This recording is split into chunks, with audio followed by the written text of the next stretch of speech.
सबसे पहली जो बात हम दुनिया के सामने कह सकते हैं बड़े गर्व से, गौरव से, और सारी दुनिया ने अभी उसको स्वीकार करना भी शुरू कर दिया है पिछले 10-12 वर्षों से। खासकर जब से कंप्यूटर आया तब से दुनिया ने कुछ वास्तविकताओं को स्वीकार कर लिया। उनमें से एक वास्तविकता को जो दुनिया ने स्वीकार किया है वो ये कि सबसे पहली भाषा और सबसे पहली लिपि दुनिया को दी है तो वो भारत ने दी है। लिपि आप समझते हैं, जिसमें भाषा लिखी जाती है, और भाषा तो आप जानते हैं। तो दुनिया की सबसे पहली भाषा और सबसे पहली लिपि जिसको लिखकर हम व्यक्त कर सकते हैं वो भारत ने ही दुनिया को दी है। भाषा हमारी जो सबसे पहली दुनिया में गई है वो संस्कृत है, और लिपि जो हमारी दुनिया में सबसे पहली गई है वो देवनागरी है। लेकिन भारत में कई ऐसे इतिहासकार हुए हैं जिनका ये कहना है कि देवनागरी लिपि से भी पहले एक लिपि हमने दुनिया को दी है जो आज लुप्त हो गई है हमारी लापरवाही के कारण, और वो लिपि ब्राह्मी लिपि रही है।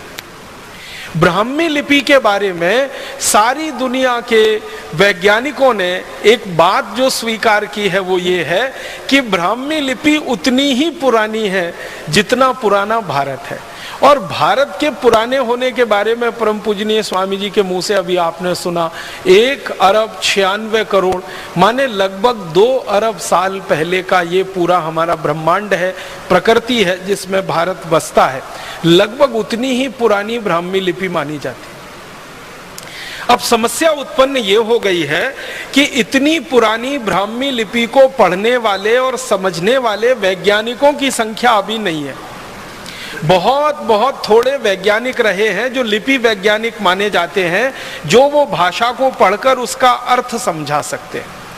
तो ब्राह्मी लिपि हमारी सबसे पुरानी लिपि है जो दुनिया के देशों को हमने दी, और दुनिया के लिपि वैज्ञानिक ये मानते हैं कि लिखना अगर दुनिया में सिखाया है किसी देश ने तो वो भारत ने ही सिखाया है, क्योंकि भारत के पहले लिखने की कला किसी भी देश को नहीं आती थी। भारत ने लिखना सिखाया, क्योंकि लिपि का आविष्कार सबसे पहले भारत में हुआ।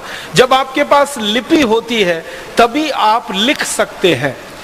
पढ़ना और बोलना तो थोड़ा आसान होता है, लेकिन लिखना थोड़ा कठिन माना जाता है, वो लिपि के प्रभाव से ही होता है। तो सबसे पहली लिपि हमारी, तो सबसे पहले लिखना हमारे यहाँ शुरू हुआ, और वो लिखना फिर हमारे यहाँ से चीन में गया। चीन ने हमसे लिखना सीखा। चीन के जो लिपि वैज्ञानिक हुए हैं, जो पिछले हजारों साल का अध्ययन कर रहे हैं, वो ईमानदारी से इस बात को स्वीकार करते हैं कि चीन के वैज्ञानिक, चीन के ऋषि मुनि भारत आए, उन्होंने लिपियों का अध्ययन किया, अध्ययन करके चीन में वापस गए, और वहां जाकर फिर उन्होंने अपनी लिपियों का आविष्कार किया। तो लिखना भारत ने सिखाया पूरी दुनिया को। और अगर भाषा आपने दी है पूरी दुनिया को, तो दूसरी बात भी कही जा सकती है कि बोलना भी हमने ही सिखाया पूरी दुनिया को। लिपि से लिखना आता है, भाषा से बोलना आता है। भाषा हमारी सबसे पुरानी संस्कृत जो सारी दुनिया में हमने दी है। दुनिया की जो विशिष्ट भाषाएं मानी जाती हैं अंग्रेजी को छोड़कर, जैसे जर्मन है, जैसे फ्रेंच है, जैसे डच है, जैसे इटालियन है, जैसे पोर्चुगीज है, जैसे स्पेनिश है, जैसे रशियन है, जैसे डेनिश है, दुनिया में विशिष्ट भाषाओं में ये मानी जाती है। अंग्रेजी को छोड़कर, अंग्रेजी विशिष्ट भाषाओं में नहीं मानी जाती, अंग्रेजी सामान्य भाषाओं में गिनती होती है, क्योंकि अंग्रेजी दूसरों की नकल है, और जो दूसरी भाषाएं हैं वो मूल भाषाएं मानी जाती हैं। तो जो मूल भाषाएं मानी जाती हैं पूरी दुनिया में, जर्मन हो, फ्रेंच हो, डच हो, इटालियन हो, रशियन हो, फिर स्पेनिश हो, पोर्चुगीज हो, ये सभी मूल भाषाओं के मूल वैज्ञानिक जो अध्ययन करते रहते हैं वो ये कहते हैं कि हमारी सभी भाषाएं संस्कृत से निकली। जर्मनी में तो ये बात बिल्कुल गहराई तक स्वीकार की जा चुकी है कि जर्मन भाषा संस्कृत की देन है, और जर्मनी के लोग अपने आप को बड़े गर्व से ये कहते हैं कि हम आर्य हैं, माने हम भारतवासियों के ही जैसे हैं, हमारे वंशज भारतवासी रहे हैं। जर्मनी की जो हवाई जहाज की सेवा है ना, उनकी सबसे बड़ी हवाई सेवा, उसका नाम है लुफ्थहान्सा। जब लुफ्थहान्सा के बारे में किसी जर्मन को मैंने पूछा कि ये लुफ्थहान्सा क्या शब्द है, जर्मनी का शब्द है, जर्मन का शब्द है, वो वैज्ञानिक मुझे हैरानी से देखने लगा, कहने लगा ये जर्मन का शब्द नहीं है, ये संस्कृत का शब्द है। मैं पूछा क्या है, तो उसने कहा लुप्त हंस, उसमें से बना लिया लुप्तहंसा। लुप्त माने खत्म हो गए, विलीन हो गए, और हंस जानते हैं एक बहुत विशेष किस्म का पक्षी जो आज दुनिया में हमें दिखाई नहीं देता। एक जमाने में सबसे ज्यादा ये हंस भारत में ही हुआ करते थे, तो उन्होंने कहा भारत के संस्कृत में से हमने ये निकाला है लुप्त हंसा। हंस जो लुप्त हो गए उनके नाम पर हमारी पूरी एयरलाइन चलती है जिसको लुफ्थहान्सा कहते हैं। पहली बार मुझे पता चला कि जर्मनी की सरकार का संस्कृत के प्रति इतना प्रेम है कि उन्होंने अपनी एयरलाइंस का नाम ही भारत के शब्दों से बना लिया। और आज जर्मनी में शिक्षा में, विश्वविद्यालय के स्तर की शिक्षा में संस्कृत की पढ़ाई पर और संस्कृत के शास्त्रों की पढ़ाई पर सबसे ज्यादा पैसा खर्च हो रहा है। और जर्मनी दुनिया का भारत के बाहर का पहला देश है जिसने अपनी एक यूनिवर्सिटी, एक विश्वविद्यालय संस्कृत साहित्य के लिए समर्पित किया हुआ है।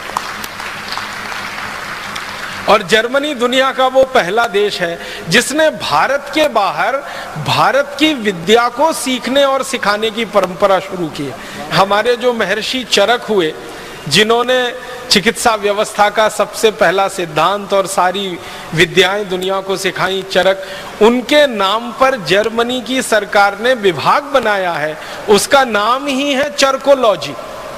चरक ऋषि के नाम पर चरक लिया और लॉजी उसमें उन्होंने लगा दिया अंग्रेजी का, तो चरकोलॉजी विभाग उनका है, माने चिकित्सा विभाग। जर्मनी की सरकार सबसे ज्यादा भारतीय विद्याओं की जो खोज है उस पर खर्चा कर रही है। अंग्रेजी में उसको हम कहते हैं इंडोलॉजी। इंडोलॉजी का माने होता है भारतीय विद्याएं। तो भारतीय विद्याओं पर भारत के बाहर सबसे ज्यादा शोध अगर हो रही है तो जर्मनी में। और जर्मन वैज्ञानिकों से जब हम पूछते हैं कि ये सब आप क्यों कर रहे हैं, तो कहते हैं वो संस्कृत का कारण है, क्योंकि संस्कृत सबसे पुरानी भाषा है, सबसे पहली भाषा है, इसलिए सबसे पुराना और सबसे पहला ज्ञान भी इसी में है, और वो ज्ञान हमें सीखना है ताकि हम हमारे देश को आगे बढ़ा सकें। तो सबसे पहली भाषा और सबसे पहली लिपि हमने दुनिया को दी। अब संस्कृत के बारे में दो तीन महत्व की बातें जो सारी दुनिया के वैज्ञानिक कहते हैं वो मैं आपसे शेयर करना चाहता हूँ। संस्कृत के बारे में सबसे अच्छी बात जो आज कही जा रही है वो ये कि कंप्यूटर को चलाने के लिए जिस भाषा का सबसे अच्छा उपयोग हो सकता है वो यही भाषा है संस्कृत। कंप्यूटर चलाने के लिए आप जानते हैं कुछ सिद्धांत तय किए जाते हैं, उनको अंग्रेजी में एल्गोरिथम्स कहते हैं। जो एल्गोरिथम सबसे अच्छी बनी है आज तक पूरी दुनिया में वो संस्कृत में ही बनी है, अंग्रेजी में नहीं बनी। आपको सुनकर हैरानी होगी, दुनिया में कंप्यूटर चलाने वाली सबसे अच्छी algorithm, best in the world, पूरी दुनिया में सबसे अच्छी एल्गोरिथम वो संस्कृत में तैयार हुई है।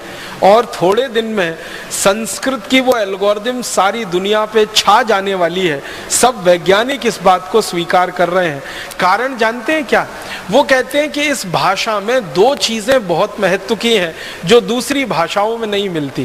पहली भाषा की जो विशेषता है संस्कृत की वो ये कि इसका जो व्याकरण है वो एकदम पक्का है, इतना पक्का है कि लाखों करोड़ों वर्ष पहले किसी ऋषि मुनि ने जो व्याकरण में कह दिया है वो 21वीं शताब्दी में भी उतना ही सच है जो लाखों करोड़ों वर्ष पहले। महर्षि पाणिनि के जो सूत्र हैं हजारों वर्ष पुराने हैं, और हजारों वर्ष पुराने महर्षि पाणिनि के सूत्रों में एक कॉमा, एक फुल स्टॉप को भी बदलने की जरूरत आज तक किसी को नहीं लगती। ये इस भाषा की सबसे बड़ी विशेषता है। दुनिया की बाकी सभी भाषाओं में बदलाव होते हैं, समय के साथ बदलाव होते हैं और व्याकरण काफी कुछ बदलता रहता है, लेकिन संस्कृत दुनिया की अकेली और एकदम विशिष्ट भाषा है जिसका व्याकरण महर्षि पाणिनि से लेकर आज 21वीं शताब्दी तक एकदम पक्का है और शायद अगले लाखों करोड़ों वर्ष तक उतना ही पक्का रहेगा, जिसमें कोई भूल चूक होने की दूर दूर तक संभावना नहीं। ये भाषा की सबसे बड़ी विशेषता होती है और इसलिए फ्रांसीसियों ने अपनी जो भाषा बनाई फ्रेंच, उसको संस्कृत का आधार दिया।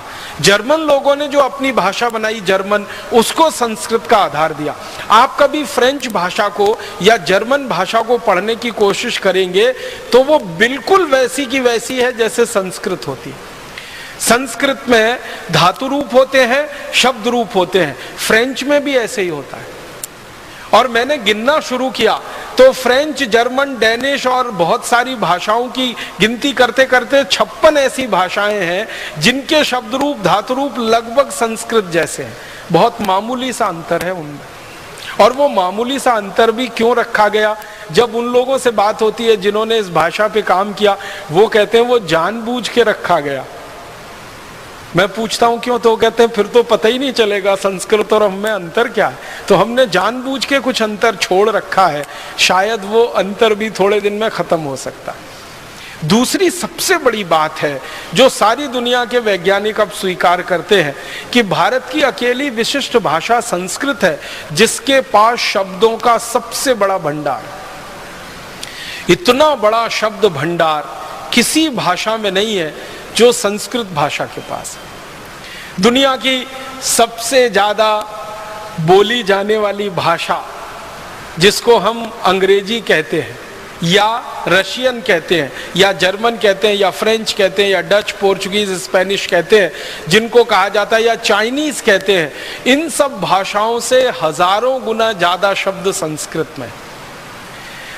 महर्षि पाणिनि ने संस्कृत का ग्रामर जब तय किया, उस समय से लेकर और आज तक अगर संस्कृत के इस्तेमाल किए गए शब्दों की गणना की जाए कि कितने संस्कृत शब्द भाषा के स्तर पर इस्तेमाल हुए हैं और लोगों के बीच में वो आए हैं, शास्त्र के माध्यम से, साहित्य के माध्यम से, बोलचाल के माध्यम से, तो संस्कृत भाषा में अब तक जिन शब्दों का इस्तेमाल हो चुका है और भविष्य में और होगा, 102 अरब 78 करोड़ 50 लाख शब्दों का इस्तेमाल अब तक संस्कृत भाषा में हो चुका है।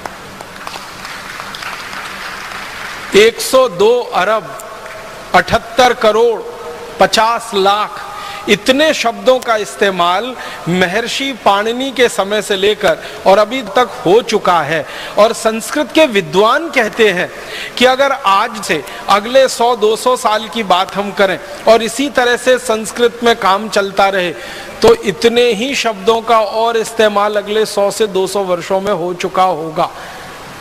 जब संस्कृत कंप्यूटर की भाषा हो जाएगी थोड़े दिन में, क्योंकि दुनिया की सबसे अच्छी एल्गोरिथम संस्कृत में तैयार हुई है और सामान्य कंप्यूटर की भाषा में संस्कृत आने लगेगी, तो वैज्ञानिकों का कहना है कि 102 अरब 78 करोड़ 50 लाख जो शब्द अब तक इस्तेमाल हुए हैं, इतने ही शब्द और इस्तेमाल हो चुके होंगे अगले 100 से 150-200 वर्षों में।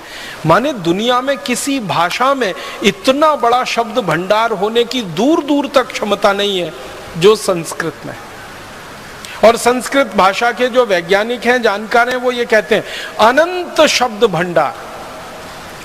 ये 102 अरब 78 करोड़ 50 लाख तो वो गिनती है जो अब तक इस्तेमाल हुए शब्द हैं। जो भविष्य में इस्तेमाल होने वाले शब्द हैं उनकी गिनती हम नहीं कर सकते हैं, इसलिए कहा जाता है कि अनंत शब्द भंडार। दुनिया में किसी भाषा में इतना बड़ा शब्द भंडार नहीं। कोई व्यक्ति अगर लगकर ईमानदारी से 3 वर्ष करे काम तो संस्कृत भाषा का ये पूरा व्याकरण सीख सकता है और इतना बड़ा शब्द भंडार उसके कोश में आ सकता है। हमारे परम पूज्य ऋषि महर्षि पाणिनि ने जो लिखा है अष्टाध्यायी, उसको 3 वर्ष में पढ़कर कोई व्यक्ति बड़ा पंडित हो सकता है। मैं और एक गहरी तीसरी बात कहना चाहता हूं संस्कृत के बारे में, जो दुनिया के सारे वैज्ञानिक कहते हैं, वो ये कि सबसे बड़ी बात, सबसे कम शब्दों में कहने की क्षमता अगर दुनिया की किसी भाषा में है तो वो संस्कृत में। सबसे बड़ी बात, एक वाक्य हो सकता है बहुत बड़ा, अगर हम पेज के लाइन के हिसाब से देखें तो बहुत सारे वाक्य ऐसे हो सकते हैं जो चौथाई पेज के हों, एक तिहाई पेज के हों, आधे पेज के हों। संस्कृत की ताकत इतनी बड़ी है कि उनको सबसे कम शब्दों में कह सकती है और पूरी बात उसमें आ सकती है, एक बात भी उसमें छूटे बिना। तो ये तीसरी सबसे बड़ी बात जो इस भाषा में है कि बड़े से बड़ी बातों को सूत्र रूप में, संक्षेप रूप में कह देने की ताकत इस भाषा में है, जो दूसरी भाषाओं में बहुत कम मिलती है। और ऐसे गुणगान अगर मैं करता रहूं तो पूरा व्याख्यान ही संस्कृत भाषा पे हो जाएगा। इसलिए मैंने संकेत के रूप में आपसे कहा कि दुनिया को सबसे पहली भाषा और सबसे पहली लिपि हमने दी तो संस्कृत भाषा के रूप में दी और ब्राह्मी लिपि के रूप में दी, और बाद में देवनागरी लिपि सारी दुनिया में स्थापित हुई। बहुत सारे वैज्ञानिक इस बात के लिए आजकल चर्चाएं कर रहे हैं सारी दुनिया की भाषाओं का झगड़ा मिटा दें। आपको मालूम है भाषाओं के आधार पर बहुत झगड़े होते हैं दुनिया में। ये देश उससे लड़ रहा है, वो उससे लड़ रहा है। भारत में भी झगड़े हो रहे हैं कि ये इलाका हमारा है, वो इलाका इनका है, वो भाषा के आधार पर। और प्रांतों की रचना भी हमारे देश में भाषावार आधार पर हो गई है और वो सबसे बड़ी गलती हो गई है। तो भाषा के आधार पर दुनिया में बहुत झगड़े हैं, लेकिन कई वैज्ञानिक मुझे ये कहते रहते हैं कि सारे झगड़े मिट सकते हैं अगर सब भाषाओं की लिपि देवनागरी हो जाए, तो सारी दुनिया की भाषाओं के झगड़े मिट सकते हैं। हमारी भारत में कन्नड़ है, तमिल है, तेलुगु है, मलयालम है, उड़िया है, बांग्ला है, आसामी है, मराठी है, गुजराती है, और दुनिया में फ्रेंच है, जर्मन है, डच है, फिर स्पेनिश है, फिर पोर्चुगीज है। ऐसी 20 50 सैकड़ों भाषाओं को देवनागरी में लिखना शुरू कर दिया जाए तो सारे झगड़े मिट सकते हैं। एक बार मैंने कुछ विद्वानों से ये पूछा कि क्या देवनागरी में ये ताकत है कि सब भाषाओं का समावेश कर सके लिखित रूप में? उन्होंने कहा देवनागरी में ही ताकत है और किसी लिपि में ये ताकत ही नहीं है पूरी दुनिया में जो सब भाषाओं को वो समाविष्ट कर सके अपने आप। इस समय हमारे देश में मराठी भाषा देवनागरी में ही लिखी जाती है, हिंदी तो देवनागरी में लिखी ही जाती है, नेपाली भाषा देवनागरी में, संस्कृत तो लिखी ही जाती है। दुनिया की बहुत सारी भाषाएं और भारत में चलने वाली बहुत सारी भाषाएं अगर एक साथ देवनागरी में लिखी जाना शुरू हो जाए तो ये ताकत, ये क्षमता एक लिपि में है, दुनिया की दूसरी किसी लिपि में नहीं है। इसका हमें गर्व है, गौरव है, अभिमान है कि सारी दुनिया को हमने ऐसी लिपि दी है जो सबसे ज़्यादा वैज्ञानिक है और भाषा ऐसी दी है जो सबसे प्राचीन है और सबसे